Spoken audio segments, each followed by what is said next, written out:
આજે આપણે સરગવાના શીંગનું કઢીવાળું શાક બનાવીશું.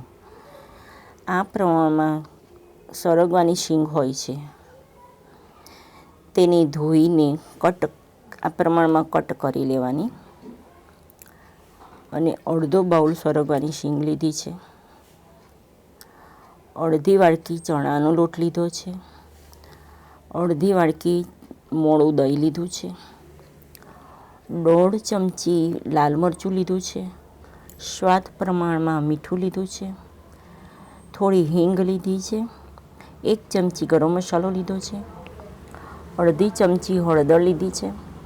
1 ચમચી ધાણા જીરું પાવડર છે. 12 થી 15 કળી લસણની છે. 2 લીલા મરચાં લીધા છે. લીલા ધાણા લીધા છે અને મીઠો લીમડો લીધો છે.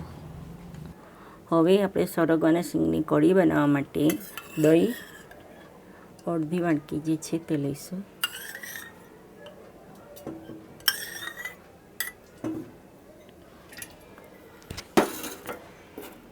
પછી તેમાં ચણાનો લોટ અડધી વાટકી છે તે ઉમેરીશું.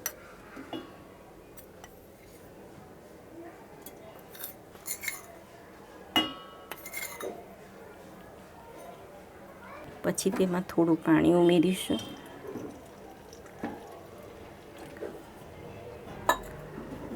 અને તેને ધીમે ધીમે હલાવી લઈશું, ભેગું કરીશું.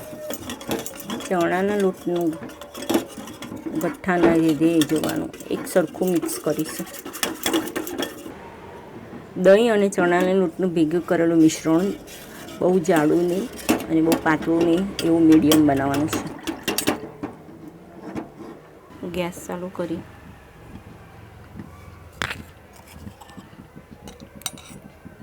બે ચમચા તેલ લઈશું. તેલ ગરમ થયા પછી અડધી ચમચી રાઈ નાખવાની છે. 5 ચમચી જીરું નાખવાનું છે. રાઈ જીરું તતડી જાય પછી હિંગ નાખવાની છે. મીઠા લીમડાના પાન નાખવાના છે.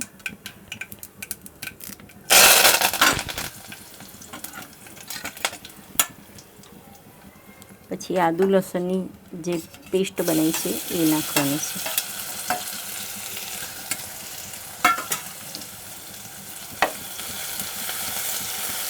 ગેસ થોડો ધીમો કરી દેવાનો.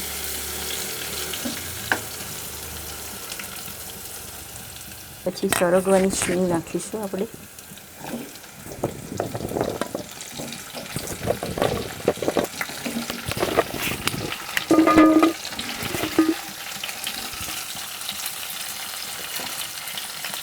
તેને ગરમ તેલમાં થોડુંક શેકી લઈશું.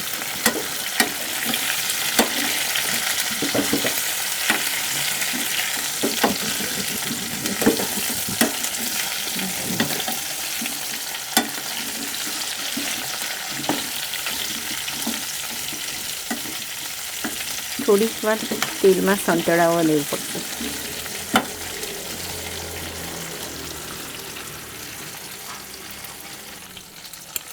થોડી વાર પછી આપણે લાલ મરચું પાવડર નાખીશું.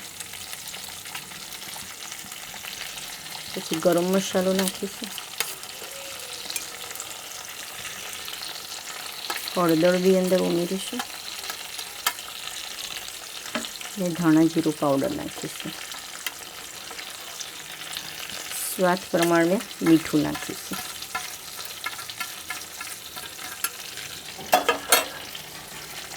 ફરી પાછું એક વખત સહેજ હલાવી લઈશું. મસાલો નાખીને ભેળવીને બરાબર હલાવીશું.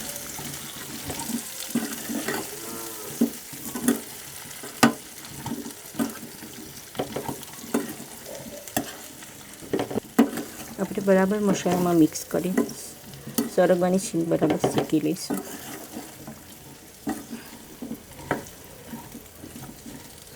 જેથી શીંગમાં સરગવાની શીંગમાં મસાલો ભળી જાય. હવે આપણે થોડી વાર પછી આપણે 1 ગ્લાસ જેવું પાણી નાખીશું. સરગવાની શીંગમાં પાણી નાખીને આપણે હવે ચડવા દઈશું. 6 થી 7 મિનિટ લગીને એને આપણે ચડવા દઈશું અને ઢાંકી દઈશું. મીડિયમ ફ્લેમમાં રાખવાની છે. હવે આપણે થોડી વાર પછી શાકને જોઈ લઈશું.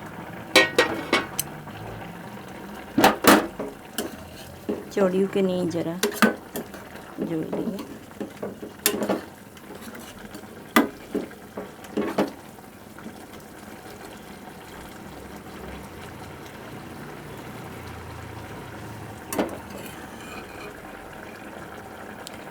આમ કરીને દબાઈ જવાની. કડક હોય તો થોડીક વાર પાછી 3 થી 4 મિનિટ માટે ચડવા દેવાની.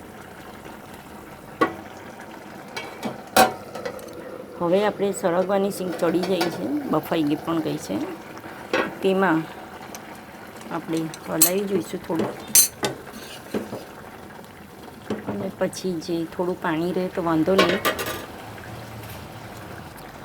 હવે આપણે ચણાના લોટનું દહીંનું જે મિશ્રણ કરેલું હતું તે આપણે હવે હલાવીને એમાં ધીમે ધીમે ઉમેરતા જઈશું, અને સાથે સાથે સબને બી હલાવતા જઈશું.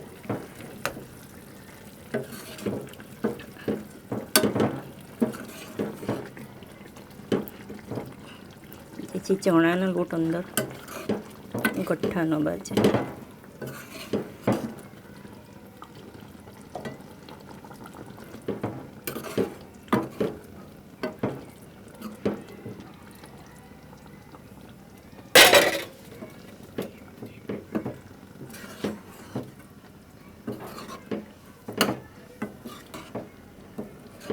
ફક્ત 1 મિનિટ જ ખદખદવા દેવાનું છે, અને આ રીતના થોડું હલાવવાનું છે, નીચે નીચે ચોંટી ન જાય.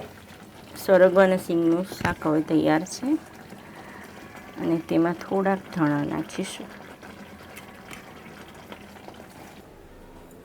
હવે આપણે એક આ ડીશમાં કાઢી લઈશું. તમને મારો વિડીયો પસંદ આવ્યો હોય તો લાઈક કરીને શેર કરો.